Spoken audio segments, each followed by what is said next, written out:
হরে কৃষ্ণ। আজ বড়হা দ্বাদশীর প্রীতি শুভেচ্ছা ও অভিনন্দন। বারবার হরে কৃষ্ণ বলার কারণটা কি?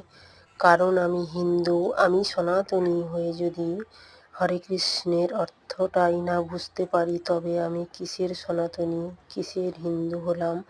হরে কথার অর্থ হলো যিনি মায়া হরণ করেন। কৃষ্ণ কথার অর্থ হলো যিনি বিশ্ব ব্রহ্মাণ্ডের সর্বস্ব, যার উপরে আর কেউ নেই।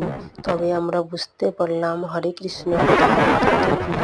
রাধে রাধে। আমার গোপু সোনাকে আমি কেমন সাজালাম জানাতে ভুলবেন না কিন্তু। জয় শ্রী রাধে, হরি বল।